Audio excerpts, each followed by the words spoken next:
सभी को नमस्कार। Good morning to everyone. सभी को बहुत बहुत बहुत नमस्कार। आज बात करते हैं आहार एवं पोषण में। आगे कार्बोहाइड्रेट की हमने संरचना और वर्गीकरण के बारे में बात की थी, उदाहरण भी देखे थे। मोनोसेकेराइड, ओलिगोसेकेराइड, पॉलीसेकेराइड तक बात की थी। चलें आगे बात करते हैं कार्बोहाइड्रेट के कार्य। फिर स्टार्ट करेंगे हम वसा, लिपिड्स। सभी को नमस्कार, गुड मॉर्निंग, सभी को गुड मॉर्निंग। चलें आगे बात करते हैं हम हमारे टॉपिक पर। टॉपिक हमारा आहार एवं पोषण।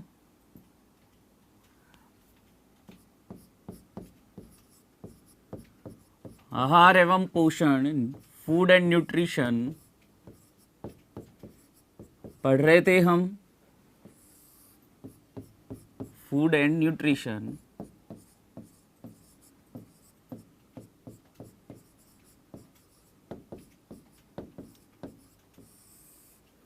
फूड एंड न्यूट्रिशन में लास्ट क्लास में हमने कार्बोहाइड्रेट के वर्गीकरण वगैरह की बात की। आगे बात करते हैं कार्बोहाइड्रेट के कुछ कार्य होते हैं।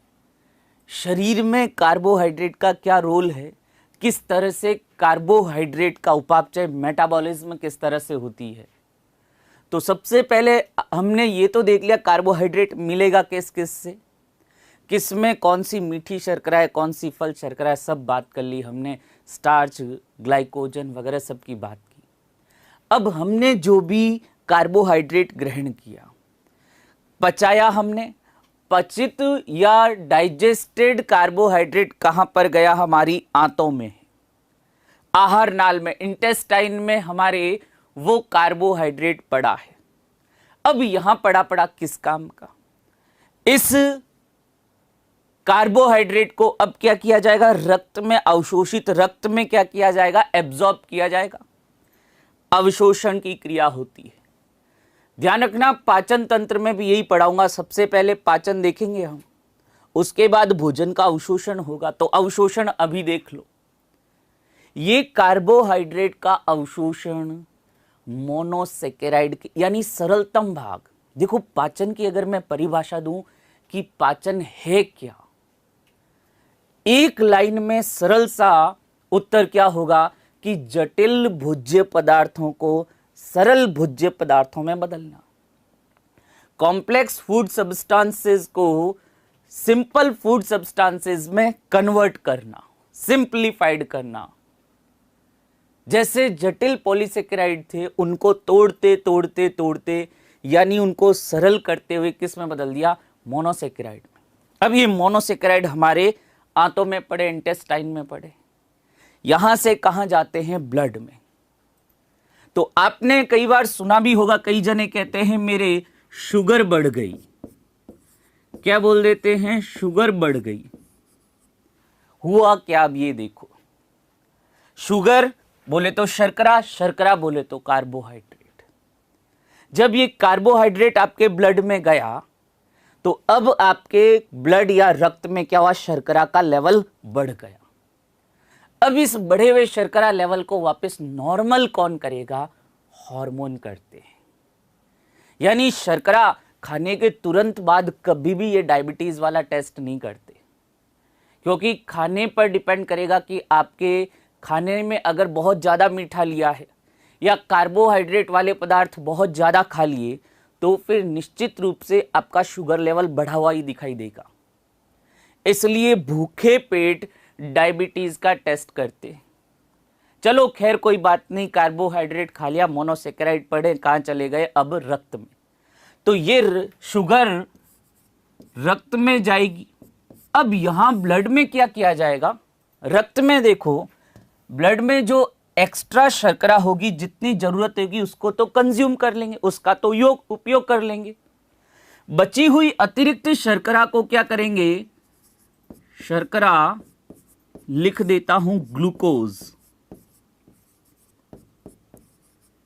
इसको क्या किया जाता है, कन्वर्ट किया जाता है किस में, ग्लाइकोजन में। कल भी बताया था मैंने कि ग्लाइकोजन क्या होता है, जंतुओं में संचित भोज्य पदार्थ। जितना यूज करना था ना, इसको यूज कर लिया, बचे हुए का क्या करें, बचे हुए को क्या किया जाएगा, इस ग्लाइकोजन में कन्वर्ट कर दिया जाएगा और हमारी बॉडी में स्टोर कर लिया जाएगा। ग्लाइकोजन में कन्वर्ट करना यानी क्या हो रहा है, इस क्रिया के द्वारा देखो ग्लाइकोजन का निर्माण हो रहा है। तो जब किसी चीज का निर्माण होता है, पीछे लगा देते हैं जेनेसिस, और आगे क्या लगा दूं, जिसका निर्माण हो रहा है, यानी किसका निर्माण हो रहा है, ग्लाइकोजेनेसिस। ये लीजिए, शब्दों को तोड़कर पढ़ो। ग्लाइकोजन का सिंथेसिस, ग्लाइकोजन का संश्लेषण, ये क्या कहलाता है, ग्लाइकोजेनेसिस। और ये क्रिया कौन सा हार्मोन करवाएगा, ये इंसुलिन करवाता है। सुना होगा ना, डायबिटीज में ये इंसुलिन की कमी हो जाती है। इंसुलिन की कमी होगी तो ये ग्लूकोज ग्लाइकोजन में नहीं बदलेगा, यानी ये ग्लूकोज कहां पड़ा रहेगा, ब्लड में ही पड़ा रहेगा। ब्लड में शर्करा का लेवल बढ़ जाएगा, शुगर बढ़ जाएगी। नॉर्मली अपन यही बोलते हैं ना कि शुगर बढ़ गई, ये इस वजह से हुआ। अच्छा, शर्करा को ग्लाइकोजन में कन्वर्ट कर दिया, एक्स्ट्रा जो था उसको स्टोर कर लिया। अब कई बार ऐसे भी मौके आएंगे जब आप कभी कोई दिन खाना कम खाया, कभी आपने हो सकता है व्रत किया हो, कभी हो सकता है आपने फास्ट किया हो। अगर एक दिन खाना नहीं खाओगे तो मर थोड़ी जाओगे, लेकिन उस दिन भी, जिस दिन आप खाना नहीं खा रहे हो, आप चुपचाप बैठे हो, तो भी आपकी बॉडी में एनर्जी रिक्वायरमेंट जरूर होती है। ऊर्जा की आवश्यकता हमेशा बनी रहती है। आप चुपचाप बैठकर YouTube पर वीडियो भी देखते हो ना, उसके लिए भी आपको ऊर्जा चाहिए होती है। तो ये ऊर्जा कब आएगी, कहां से आएगी? तो अब सुनना, जिस दिन आप व्रत रखते हो या कभी हो सकता है आप भूख हड़ताल पर बैठ गए, जाकर किसी के खिलाफ भूख हड़ताल पर बैठ गए, तो अब खाना नहीं खाओगे, तो ऐसी दशा में आपको एनर्जी कहां से मिलेगी, वो ये ग्लाइकोजन देगा। भाई ग्लाइकोजन है क्या, संचित भोजन ही तो है, स्टोर्ड फूड ही तो है। संचित भोजन या क्या है, स्टोर्ड फूड है ये तो। अब किसी भी चीज का स्टोर क्यों करते हैं हम, कोई भी चीज स्टोर करके क्यों रखते हैं, ताकि जरूरत पड़ने पर हम उसका प्रयोग कर सकें। यानी अब जब जरूरत पड़ेगी तो इस ग्लाइकोजन को हमें कन्वर्ट करना पड़ेगा किसमें, वापस ग्लूकोज में। ये ग्लूकोज में कन्वर्ट करना, यानी ग्लाइकोजन टूट रहा है किसमें, ग्लूकोज में। और जब ये कोई भी पदार्थ टूटता है तो पीछे एक शब्द लगता है लाइसिस।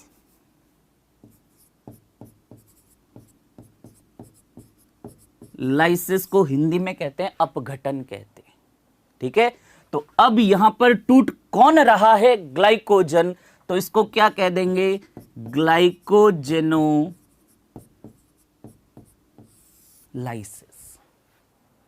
और ये क्रिया करवाने में सहायता करता है एक हार्मोन जिसे कहते हैं ग्लूकागॉन या ग्लूकेगॉन हार्मोन कहते हैं।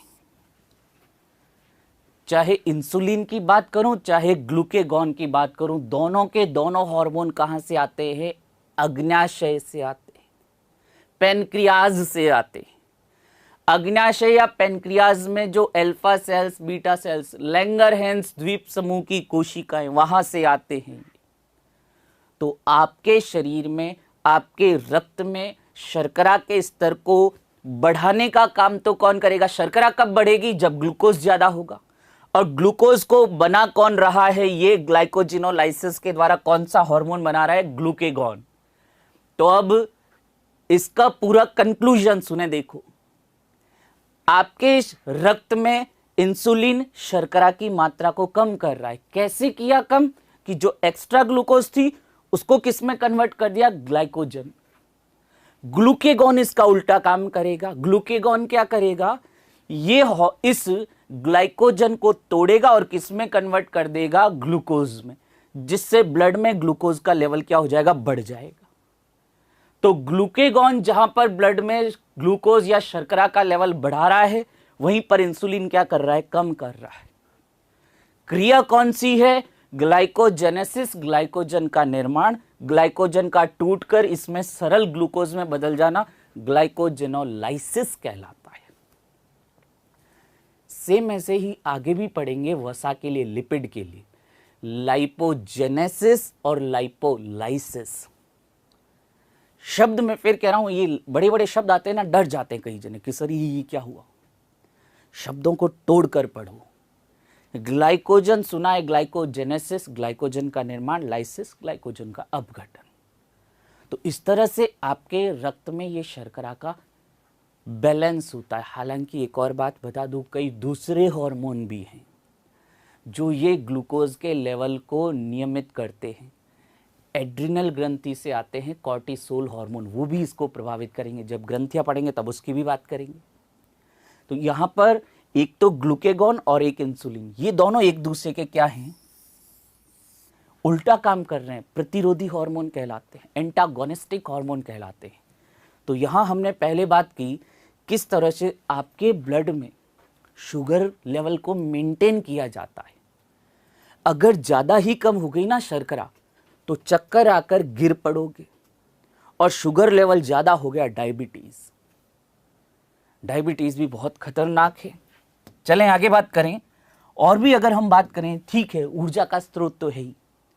हमारे कई कोशिकाओं में ये संरचनात्मक यानी कई संरचनाओं का निर्माण करता है। कार्बोहाइड्रेट, जैसे हमने बात की थी सेल्यूलोज की। सेल्यूलोज क्या है? जटिल कार्बोहाइड्रेट कोशिका भित्ति का निर्माण कर रहा था, संरचना का निर्माण किया है। तो ये हमने कुछ बातें की हमारे कार्बोहाइड्रेट से संबंधित। अब आगे बात करते हैं वसाओं की या लिपिड की। वसा की बात करें हम हमारी डेली लाइफ से ही जोड़कर देखते हैं। देखो, जो भी ज्यादातर चिकने पदार्थ खाते हो ना आप, जैसे घी, तेल, मक्खन, या जैसे नॉनवेज खाने वाले जैसे चर्बी वगैरह हम खाते हैं, तो उसमें ये जो सारे पदार्थ मैंने बात की, मैंने बताया ना, घी, तेल, मक्खन, या आपके जैसे बटर, चीज़ वगैरह इनकी बात करें, दूध से संबंधित और भी अन्य उत्पाद ऐसे, या जैसे चिकन वगैरह की बात करें, इन सभी में वसा का स्तर बहुत ज़्यादा होता है। वसा बहुत ज़्यादा होती। तो अब मन में आता है सर ये वसा लिपिड होते क्या है? जिस तरह से कार्बोहाइड्रेट किस किस के बने थे? कार्बन, हाइड्रोजन और ऑक्सीजन के। वसा या लिपिड भी इसी के बने होते। वसा या लिपिड्स बोल दो या फैट बोल दो, कुछ भी बोल दो, ये भी किससे मिलकर बने? कार्बन, हाइड्रोजन और ऑक्सीजन से। लेकिन अंतर कहां आ गया? जहां पर हमने क्या देखा था कि कार्बोहाइड्रेट में इनका सामान्य सूत्र क्या था? CnH2nOn, मोनोसेकेराइड का यह सूत्र था। लेकिन यहां पर ऑक्सीजन की मात्रा बहुत कम होती है, यानी इनका ऐसे कोई फिक्स फॉर्मूला नहीं है। हालांकि वसीय अम्लों का होता है, वसाओं का नहीं होगा। बस हाँ, इतना जरूर कह सकते हैं, कार्बन, हाइड्रोजन और ऑक्सीजन से मिलकर बने होते हैं, से मिलकर बने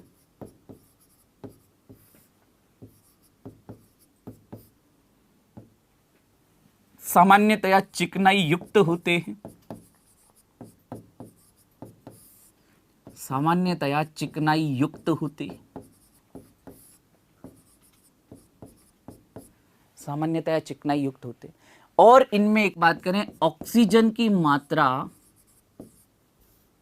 O या ऑक्सीजन की मात्रा कम होती है।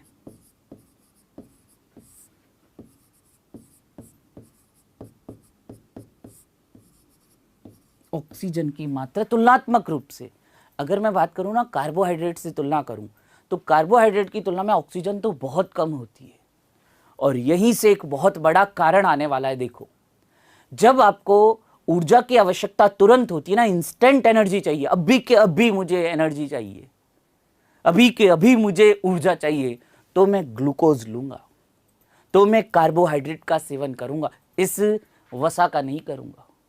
ऊर्जा तो ये भी देती है, लेकिन इसको ऊर्जा देने में टाइम लग जाता है। अब इसका कारण बता रहा हूं, देख लो। जब इसमें ऑक्सीजन की कमी है तो इसका अपघटन होना यानी इसका पाचन होना भी लेट होगा। पाचन किसकी सहायता से होता है, इसका अपघटन किसकी सहायता से होता है? तो देखें इसमें क्या होता है, ऑक्सीजन की प्रेजेंस में। तो यहां ऑलरेडी ऑक्सीजन कम है, तो इसका पाचन या ऑक्सीकरण भी धीमी गति से होता है। ठीक है, हाँ, जरूरी नहीं है, देखो, हर चिकनी चीज वसा हो, ऐसा कोई जरूरी नहीं है कि नहीं? हर चिकनी चीज वसा हो या हर वसा चिकनी हो, ये भी कोई जरूरी नहीं है। ठीक है, कई ऐसे वर्णक देखते हैं, जैसे टमाटर में लाइकोपीन, वसीय पदार्थ है लेकिन चिकना नहीं।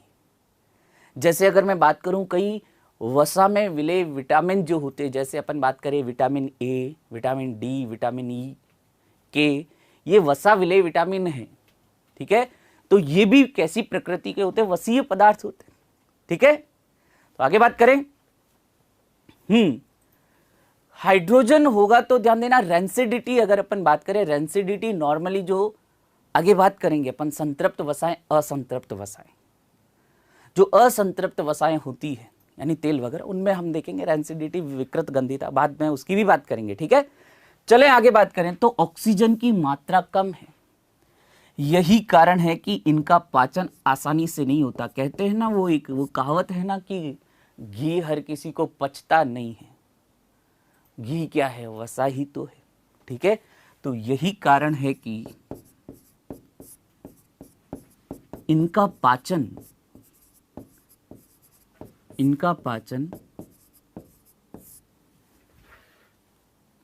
शीघ्रता से, जल्दी से, पाचन बोले तो डाइजेशन,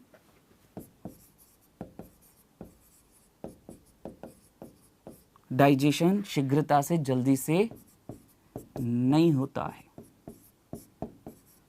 रैपिडली नहीं होगा भाई, स्लोली, धीरे धीरे पाचन होता है। कार्बोहाइड्रेट का तुरंत हो जाएगा, ऑलरेडी वहां पर ऑक्सीजन इतनी ज्यादा है। चले आगे बात करें। तो एक और बात सुनते हैं, कार्बोहाइड्रेट, वसा, प्रोटीन जो हमारे मेन न्यूट्रिएंट्स हैं, मुख्य पोषक पदार्थ हैं, उनमें से सबसे ज्यादा एनर्जी ये वसा या लिपिड से मिलती है। तो यहां पर इससे ऊर्जा कितनी मिलेगी वो भी लिख देता हूं। इसकी जो एनर्जी वैल्यू है, ऊर्जा, एनर्जी कितनी मिलेगी भाई? दो मुख्य पदार्थ थे ना, कार्बोहाइड्रेट और वसा, जो हमें ऊर्जा, एनर्जी देते थे। उनमें से अगर बात करूं इसकी ऊर्जा की, तो 9.1 किलो कैलोरी पर ग्राम। अब फिर एक और बात बता दूं, जैसे मैंने कार्बोहाइड्रेट में बताया था, कार्बोहाइड्रेट में भी हमने देखा था कि कई जगह पर लिखा हुआ रहता है 4.2, 4.3 किलो कैलोरी, जबकि मैंने कितना लिखा है, 4 किलो कैलोरी। कारण है, देखो, मैंने आपको बताया भी था कि जिस तरह से अगर हम उस कार्बोहाइड्रेट के 1 ग्राम का प्रयोगशाला में, आदर्श परिस्थितियों में ऑक्सीकरण करते हैं तो उतनी एनर्जी रिलीज होती है। लेकिन हमारी बॉडी में, यानी फिजियोलॉजिकल वैल्यू की बात करें, शारीरिक मात्रा की बात करें कि हमारे शरीर में कितनी एनर्जी देगा, 4 किलो कैलोरी। और यही इस वसा के लिए भी आप कई जगह पढ़ेंगे 9.4, 9.5 किलो कैलोरी प्रति ग्राम। वो कौन सी बॉम्ब कैलोरीमीटर या ऐसे कह सकते हैं, उसकी कैलोरीफिक वैल्यू होती है। लेकिन जो फिजियोलॉजिकल वैल्यू यानी हमारे शरीर में कितनी है, 9, और एग्जाम में यही पूछते हैं। ठीक है, बोलते नहीं है ना, जबकि फिजियोलॉजिकल वैल्यू बताओ, आपको क्या लिखनी है, यही लिखनी, 9.1 किलो कैलोरी प्रति ग्राम। चलें आगे बात करते हैं। चिकनाई युक्त, सामान्यतया चिकनाई युक्त पदार्थ होते हैं, अपन ने लिखा भी है। ठीक है, देखो ये सामान्यतया चिकनाई युक्त हमेशा हो, कोई जरूरी नहीं। अच्छा, अगर बात करें वसा के विलेयता की बात करते हैं, वसा के घुलनशील, किसमें घुलनशील है उसकी बात करूं मैं, तो सुनना, वसाएं चिकने पदार्थ ये जल में घुलनशील नहीं होते हैं। जल में अघुलनशील होती हैं वसाएं, लेकिन कार्बनिक पदार्थ जो है, वसाएं या लिपिड्स जल में अघुलनशील, insoluble in water, insoluble in water, लेकिन फिर भी आपने तो कहा नहीं मुझे तो जल में डालना ही है, घी डालना है, तेल डालना है, वसा डालूंगा मैं जल में, तो होगा क्या, तो इमल्शन का निर्माण होता है। जैसे पानी में आप थोड़ा सा तेल डाल दो तो हम क्या देखते हैं, वो तेल पानी की सतह पर फैल जाता है, और अगर थोड़ा सा उस पानी में हमने गति करवा दी तो क्या देखते हैं, वो तेल की बूंदें छोटी छोटी छोटी बूंदों के रूप में टूट कर दिखती हैं आपको, जिसे क्या कहते हैं, इमल्शन कहते हैं। ठीक है, तो यदि,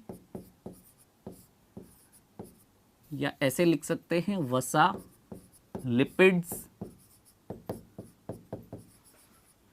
प्लस जल, ये किसका निर्माण करते हैं, इमल्शन का, इमल्शन। क्या है इमल्शन, अभी जैसे बताया, पानी में आपने तो कहा नहीं मुझे तो डालना ही है घी, तेल डालूंगा मैं तो पानी में, तो भाई पानी में ये तेल छोटी छोटी बूंदों के रूप में टूट जाता है, इसे ही क्या कहते हैं, इमल्शन। ये जो अब बना है पदार्थ, इसे क्या कहेंगे, इमल्शन कहते हैं। लेकिन अगर मैं बात करूं इन वसाओं की, तो ये कार्बनिक पदार्थ जो होते हैं, कार्बनिक पदार्थ जैसे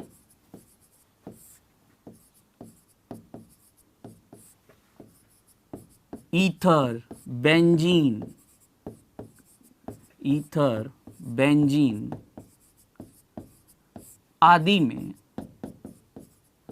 इनमें घुलनशील होते हैं, आदि में घुलनशील, इनमें घुल मिल जाएंगे। जैसे शक्कर जल में घुल जाती है, वैसे ही ये वसाएं इन कार्बनिक पदार्थों में, ऑर्गेनिक सॉल्वेंट्स जो होते हैं, ठीक है, कार्बनिक पदार्थ, ये ऑर्गेनिक सब्सटेंसेस, इनमें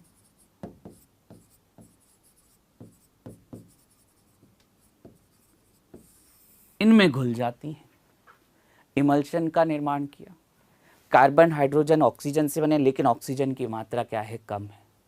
तो अब मन में आता है कि सर ये वसाएं पाई कहाँ जाती है, ये भी बता दो।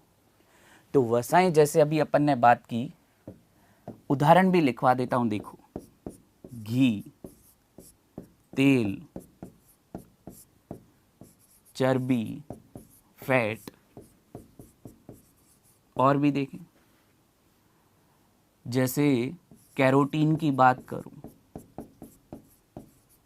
गाजर में होता है कैरोटीन, वो भी वसीय पदार्थ है। और बात करें टमाटर में, ये कैरोटीन होता है गाजर में। और बात करें लाइकोपीन, ये होता है टमाटर में, टमाटर। रबर का पेड़ होता है, प्राकृतिक रबर या नेचुरल रबर की बात करूं, वो भी वसीय पदार्थ है, तो लिख सकता हूं प्राकृतिक, नेचुरल रबर, प्राकृतिक रबर, नेचुरल रबर।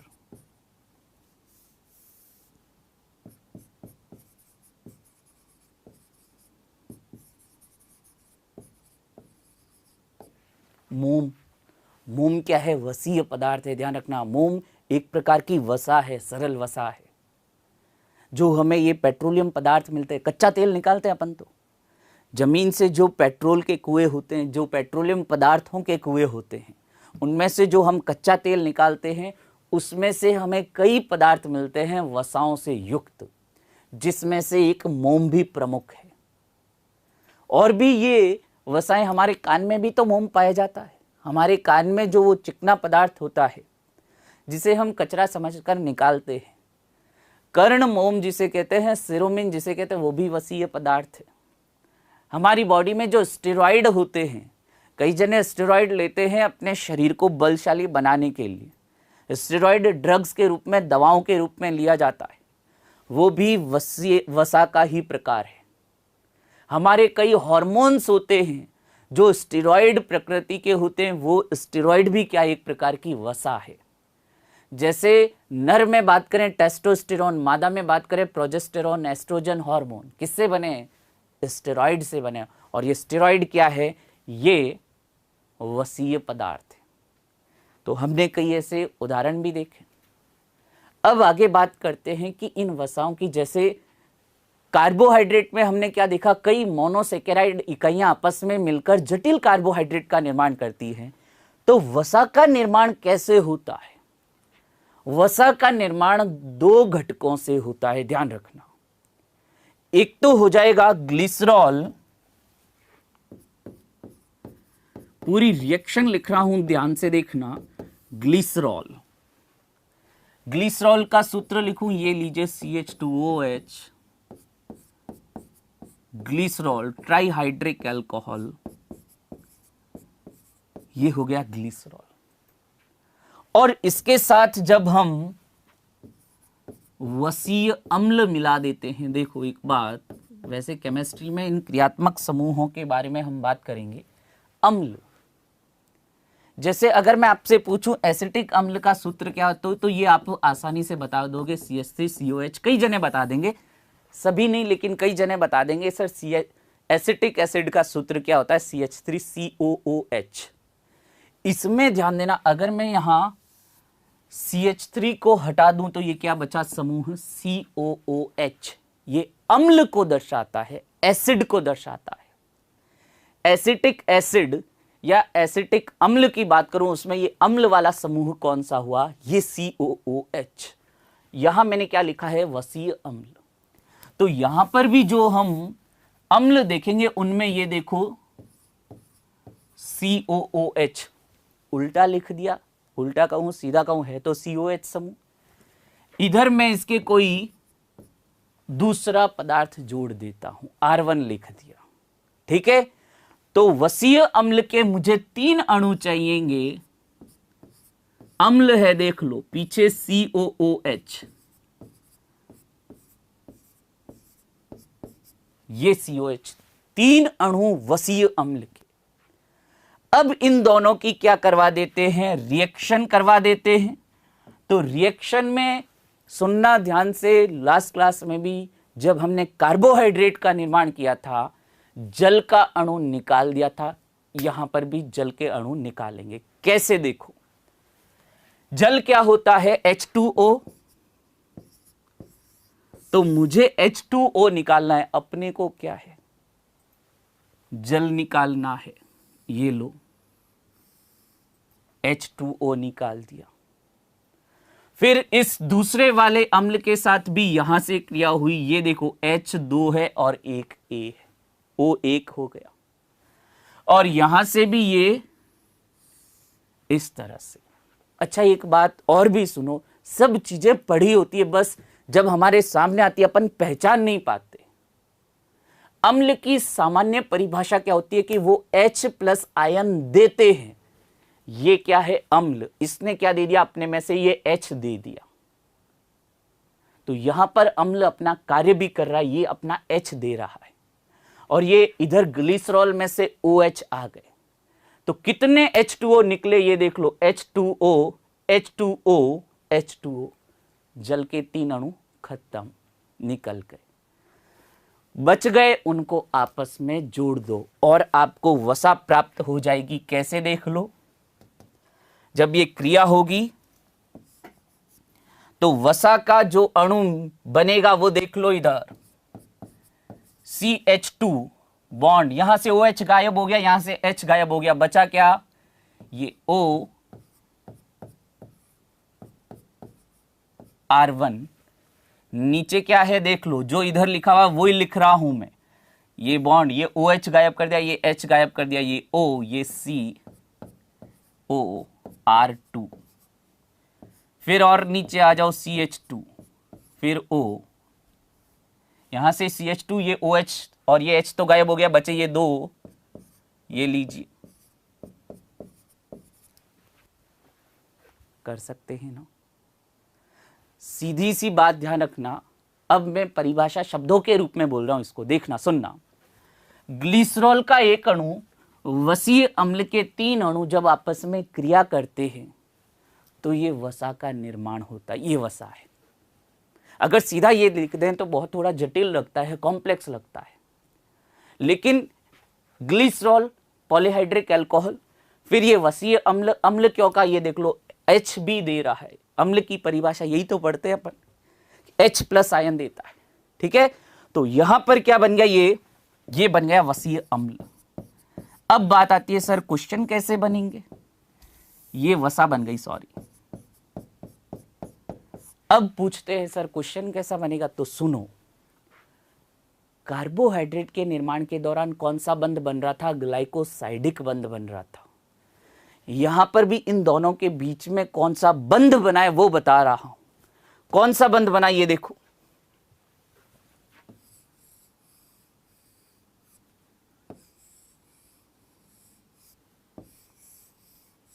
ये बनता है यहां पर एस्टर बंध बनता है।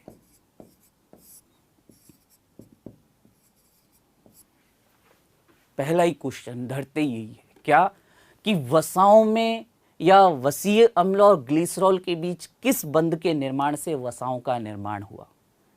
4 ऑप्शन दे देंगे, पेप्टाइड बंध, हाइड्रोजन बंध, एस्टर बंध या आपके ग्लाइकोसाइडिक बंध। आपका आंसर क्या जाएगा, एस्टर बंध। ये वसाओं का निर्माण ऐसे होता है।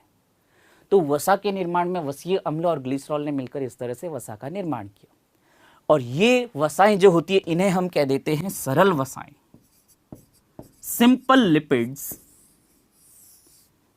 ये सिंपल लिपिड्स, और चूंकि यहां पर भी देखो जल के कितने अणु अपन ने बाहर निकाल दिए, -3 H2O, 3 है ना, देख लो, H2O H2O H2O, 3 अणु निकाल दिए, क्या बन गया, सरल वसाएं। तो अब मन में ये बात आती है कि सर ये सरल वसाएं हैं तो कुछ और प्रकार की भी वसाएं होती, क्या होती है ना। इन सरल वसाओं में आप फॉस्फेट समूह जोड़ दो, फॉस्फोलिपिड बन गई। इन लिपिड्स में या इन वसाओं में कार्बोहाइड्रेट जोड़ दो, ग्लाइकोलिपिड बन गए। इन लिपिड में प्रोटीन जोड़ दो, लिपोप्रोटीन्स बन गए। यानी वसाओं का दूसरा प्रकार क्या है, संयुग्मित वसाएं या कॉन्जुगेटेड लिपिड्स। सरल वसाएं ये है, और जो हमारे घी तेल वगैरह होते हैं ना, ये यही होते हैं, घी तेल वगैरह होते हैं, उनका यही स्ट्रक्चर होता है, घी तेल वगैरह यही होते हैं। फिर आपके मन में आएगा सर घी तेल ऐसे ही होते तो फिर घी और तेल में तो फर्क है, घी तो महंगा आता है और तेल सस्ता आता है, ऐसा क्या हुआ सर, ये बताओ। तो अब एक बात थोड़ा सा मैं यहां पर इन सरल वसाओं के बारे में बता रहा हूं, घी तेल वगैरह की बात करते हैं।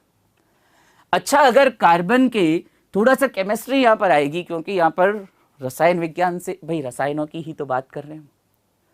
तो अगर कार्बन के बीच में अगर केवल एकल बंध होता है, सिंगल बॉन्ड होता है, ये क्या कहलाते हैं, सुना भी होगा, एल्केन, मेथेन, एथेन, प्रोपेन, है ना। तो अगर केवल एकल बंध होता है, केवल एकल बंध, सिंगल बॉन्ड, ठीक है, जैसे carbon carbon carbon carbon carbon carbon carbon, सभी कार्बन के बीच में केवल एकल बॉन्ड है, ठीक है। यहां पर एकल बॉन्ड में हमने क्या देखा कि केवल यहां पर क्या है, एकल बंध है, इन्हें कहते हैं संतृप्त कार्बनिक यौगिक, organic compound.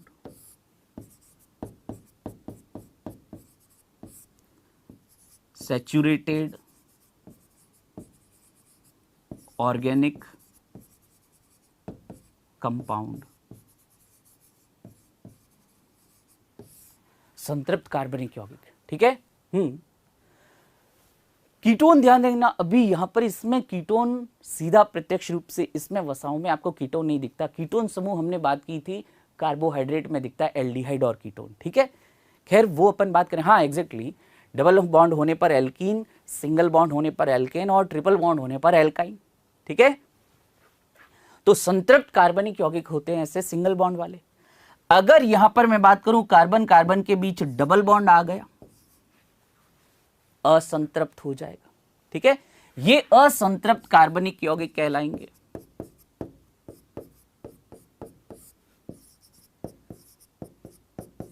Unsaturated organic compounds.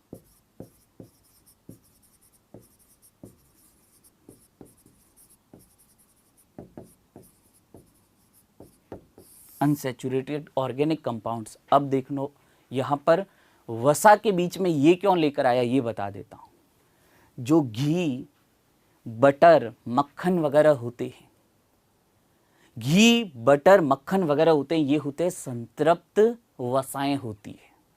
यानी ऐसी वसाएं जिनमें कार्बन कार्बन के बीच केवल क्या होता है, ये एकल बंध होता है, जैसे घी, चर्बी, मक्खन आदि संतृप्त वसाएं कहलाती है। तो असंतृप्त वसाएं जिनमें कार्बन कार्बन के बीच डबल बॉन्ड है, तेल, जो भी ये वनस्पति तेल होते हैं, जो भी तेल देख लो आप, जैसे मैं बात करूं सोयाबीन का तेल, जैसे मैं बात करूं तिल का तेल, मूंगफली का तेल, खूब सारे तेल, सरसों का तेल, ये सभी जो तेल की कैटेगरी में आते हैं वो सभी क्या होते हैं, असंतृप्त कार्बनिक यौगिक, अनसैचुरेटेड वसाएं या असंतृप्त कार्बनिक यौगिक।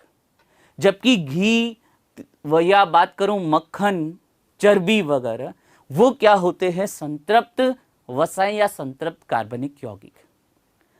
अच्छा, अब एक बात और यहां पर सुनना कि अगर मुझे इस असंतृप्त को इस संतृप्त में अगर बदलना हो, अगर, तो मैं क्या करता हूं, यहां इस असंतृप्त वसा के साथ हाइड्रोजन जोड़ देता हूं। जब असंतृप्त वसाओं का हाइड्रोजनीकरण किया जाएगा तो संतृप्त वसाएं मिलेगी, यानी तेलों का हाइड्रोजनीकरण करने पर वनस्पति घी मिलता है, डालडा घी मिलता है। वो देसी घी नहीं है, वो डालडा घी है। उसको किससे बनाया है, तेल से बनाया है। तेलों का हाइड्रोजनीकरण करने पर वो ऐसी संतृप्त वसाओं यानी घी, मक्खन, बटर, इनमें बदल जाता है। वनस्पति घी, डालडा घी, देसी नहीं होता और स्वास्थ्य के लिए भी अच्छा नहीं होता, लेकिन क्या है, सस्ता होता है। सस्ता क्यों? क्योंकि ये किससे तैयार हुआ है, तेलों से तैयार हुआ है। और अच्छा, यहीं पर आगे साबुनीकरण की क्रिया भी आ जाएगी। कैसे? अब पहले तो ये जो अभी अपन ने पढ़ा उसकी बात कर लेते हैं। देखना यहां पर संतृप्त वसाएं, असंतृप्त वसाएं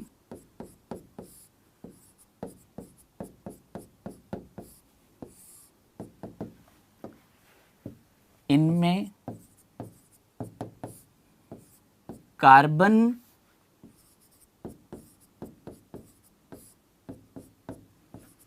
परमाणुओं के बीच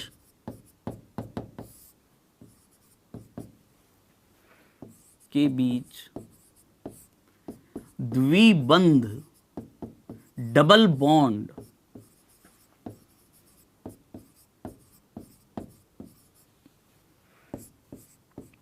समझाने के लिए बना दिया, ठीक है। कार्बन परमाणुओं के बीच द्विबंध या डबल बॉन्ड पाए जाते हैं।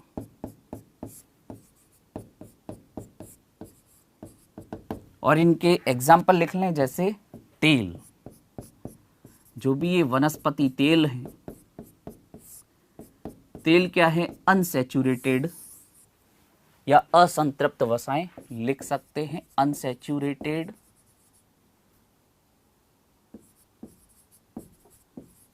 फैट्स या लिपिड्स। फिर आ जाएगा आपके, डिफाइन कर देते अपन, परिभाषा लिख देते संतृप्त वसाओं की।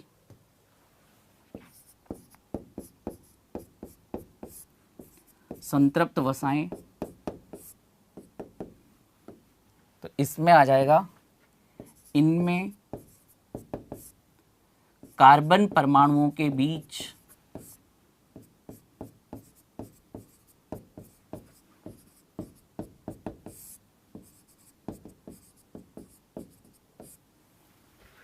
एकल बंध, सिंगल बॉन्ड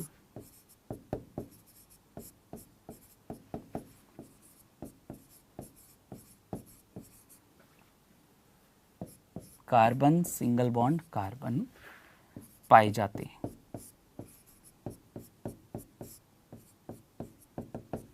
इसमें देखें एग्जाम्पल क्या हो जाएगा,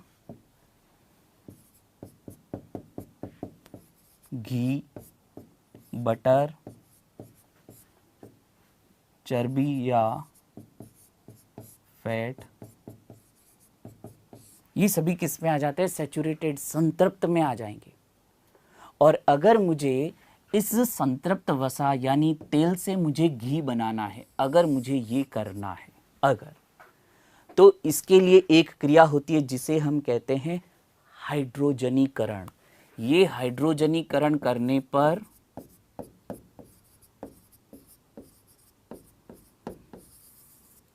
और इस क्रिया में क्वेश्चन, अब देखो फिर दिमाग में आता है सर क्वेश्चन कैसा बनेगा, तो सीधा सा क्वेश्चन बनता है, असंतृप्त वसाओं का संतृप्त वसाओं में बदलने के लिए कौन सी क्रिया की जाती है। बाकी तीन ऑप्शन कोई हो जाएंगे, एक क्या हो जाएगा, हाइड्रोजनीकरण।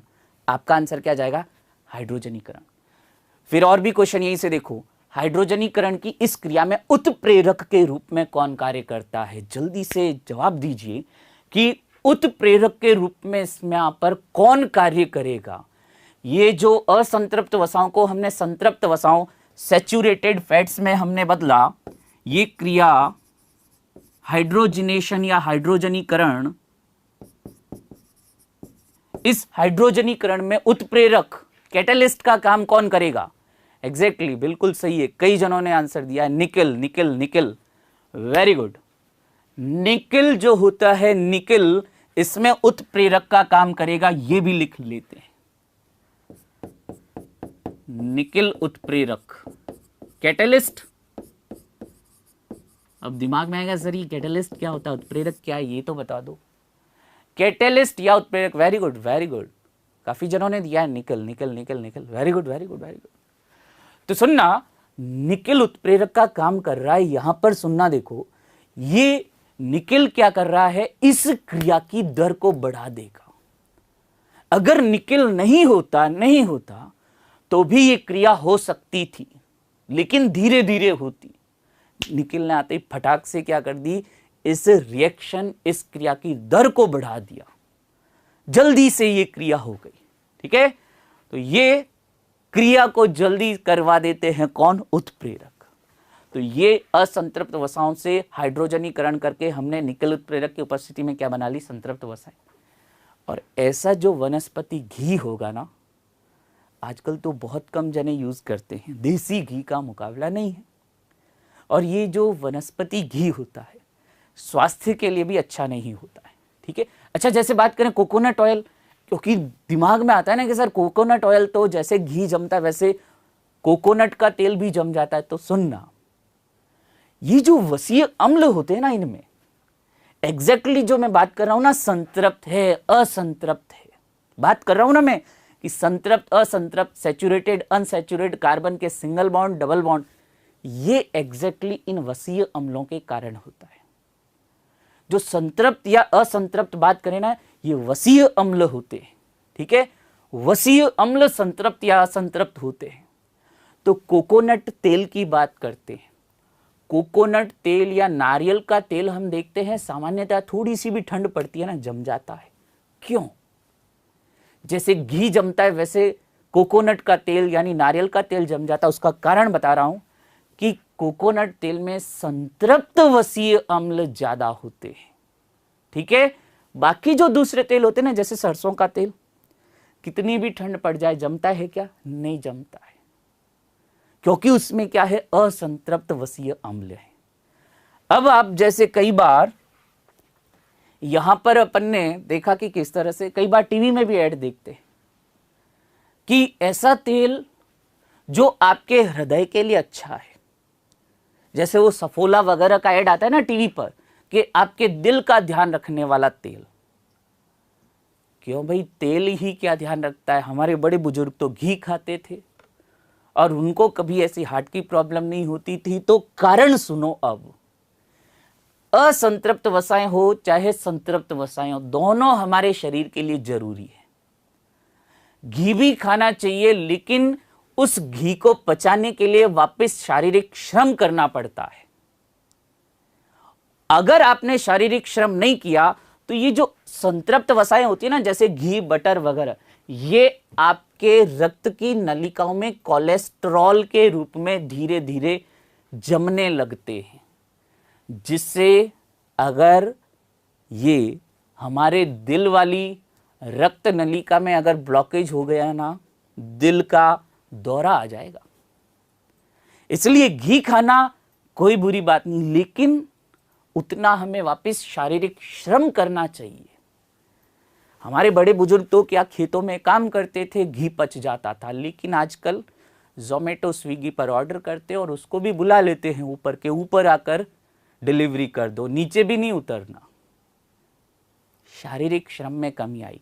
बाकी हाँ, असंतृप्त वसाएं होती है ना, ये तेल, ये हमारे शरीर में क्या करते हैं, नॉर्मली इतना ज्यादा कोलेस्ट्रॉल लेवल नहीं बढ़ाते जितना ये संतृप्त वसाएं बढ़ाती है।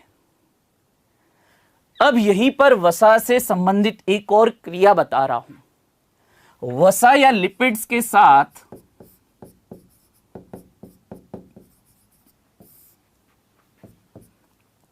इनके साथ आप क्षार, बेस, ठीक है, क्षार बेस, जैसे उदाहरण दूं NaOH या KOH की क्रिया करवा दो, साबुन बन जाएगा।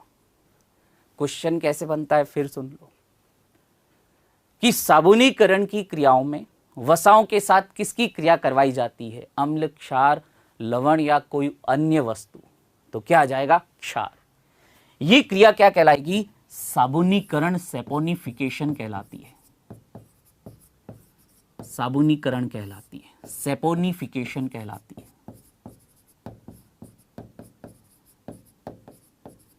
साबुनीकरण या सेपोनिफिकेशन, ये क्षार की उपस्थिति में ये वसाएं किसका निर्माण करती है, साबुन का निर्माण करती है। आपकी साबुन का निर्माण ऐसे ही होता है, तेल लेते हैं, क्षार लेते हैं, मिलाते हैं, साबुनीकरण हो गई, साबुन बन गया। और जो हम बात कर रहे थे अभी, हाइड्रोजनीकरण किया, साबुनीकरण किया, ये सभी वसा की रिएक्शन से, ये सभी सरल वसाएं दर्शाती हैं।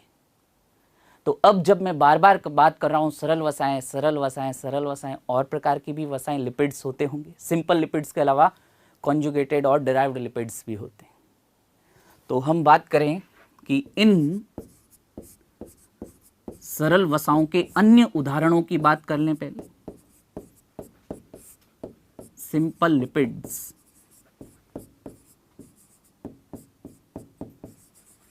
के अन्य उदाहरण, एग्जाम्पल्स,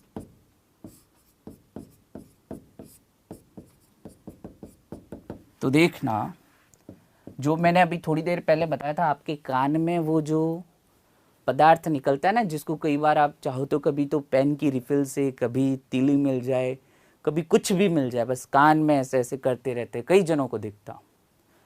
तो कर्ण मोम, ईयर वैक्स,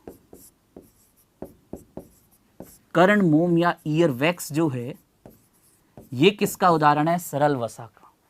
इसका नाम क्या होता है, सिरुमिन कहते हैं इसको।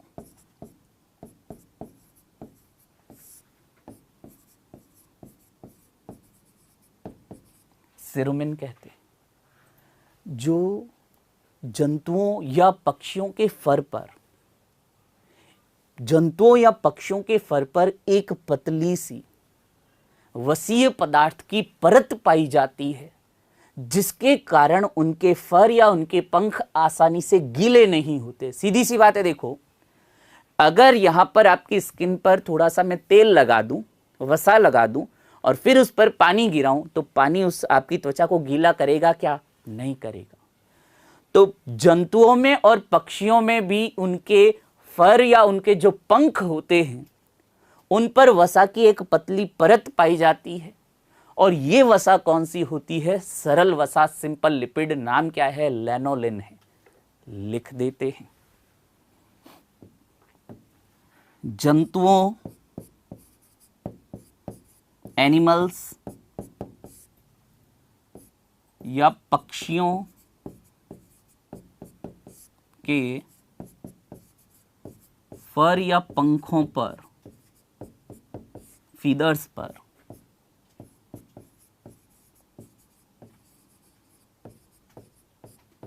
यहां पर भी वो जो पतला वसीय पदार्थ पाया जाता है, क्या कहते हैं उसे?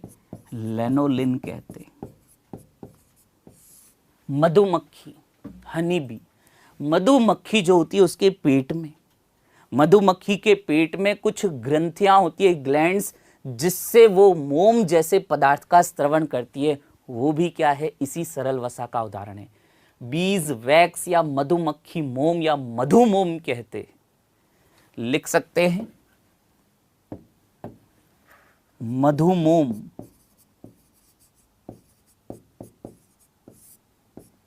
या बीज वैक्स।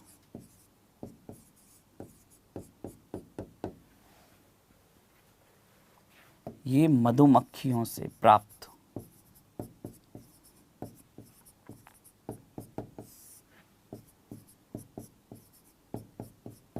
हनीबीज जो होती हैं मधुमक्खियां, उनके पेट में ऐसी जो ग्लैंड्स पाई जाती, ग्रंथियां, जहां से हमें ये बीज वैक्स यानी ये मधुमक्खियों से ये बीज वैक्स प्राप्त होता है। और भी जो मैंने बताया ना, जो सामान्य मोम होता है, पैराफिन मोम जो होता है, जो हमें पेट्रोलियम पदार्थों के शुद्धिकरण, प्रभाजी आसवन करते हैं, उसका फ्रैक्शनल डिस्टिलेशन करते हैं, तब हमें वो मिलता है। तो लिख सकते हैं एक और उदाहरण कि पेट्रोलियम पदार्थों से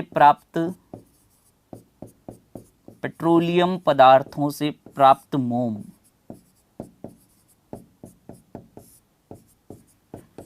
ये सभी वसाओं के ही उदाहरण हैं।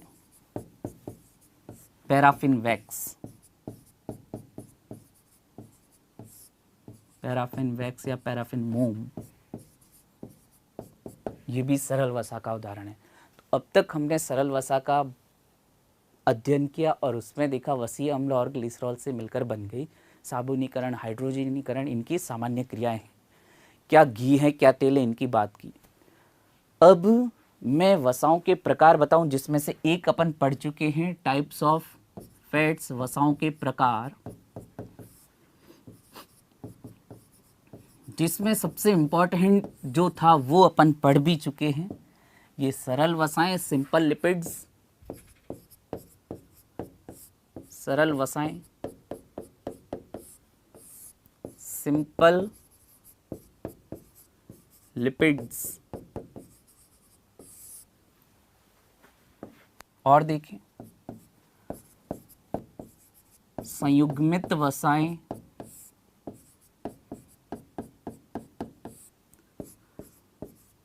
Conjugated lipids.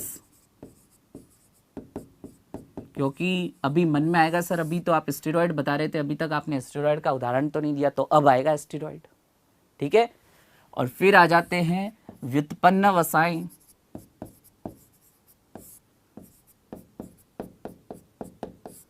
डिराइव्ड लिपिड्स,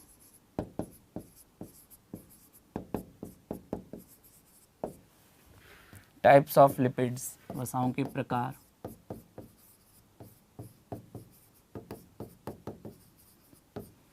तो सरल वसाएं अभी तक अपन ने बात की, ये सिंपली अगर बात करें वसीय अम्ल प्लस ग्लिसरॉल से बने।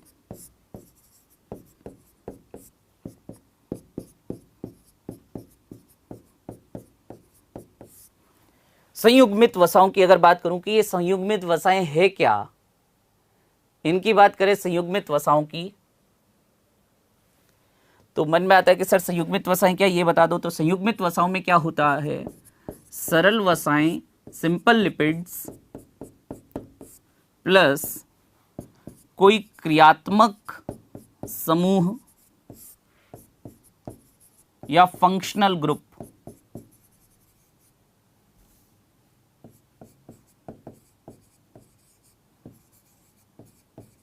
जैसे मैंने बताया ना, इसके साथ फॉस्फेट जोड़ दो, फॉस्फोलिपिड। इस सरल वसा के साथ कार्बोहाइड्रेट जोड़ दो, ग्लाइकोलिपिड। इस सरल वसा के साथ प्रोटीन जोड़ दो, लिपोप्रोटीन। और फिर इधर व्युत्पन्न वसाओं की बात करें तो इसमें क्या होगा, बस इतना सा ध्यान रखना है कि सरल व संयुग्मित वसाओं के अपघटन हाइड्रोलाइसिस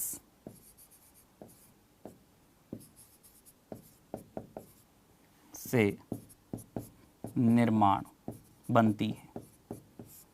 यानी पूछ ले कि सरल वसाएं और संयुग्मित वसाओं का जब अपघटन होता है तो क्या बनती है, व्युत्पन्न वसाएं। उदाहरण देख लेते हैं, उसी के साथ हमारे वसाओं के प्रकार भी कंप्लीट। अगर मैं संयुग्मित वसाओं के उदाहरण बताऊं,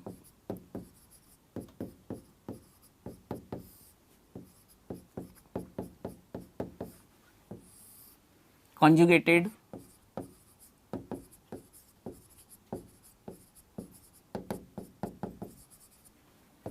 तो इसमें आ जाएंगे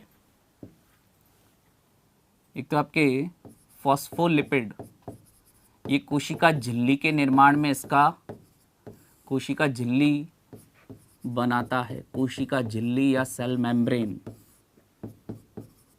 कार्य भी लिख लेते हैं साथ साथ।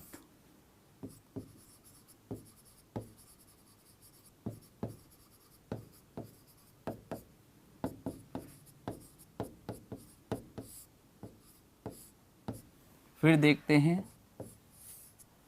फॉस्फोलिपिड के अलावा और भी उदाहरण देखें, और जोड़ दो, ग्लाइकोलिपिड जोड़ दो। ग्लाइकोलिपिड यानी कार्बोहाइड्रेट और वसा जोड़ दी। हमने इस लिपिड के साथ लिपोप्रोटीन जोड़ दिया तो क्या बन गया, लिपोप्रोटीन बन गया। रक्त में वसाएं इसी रूप में पाई जाती हैं।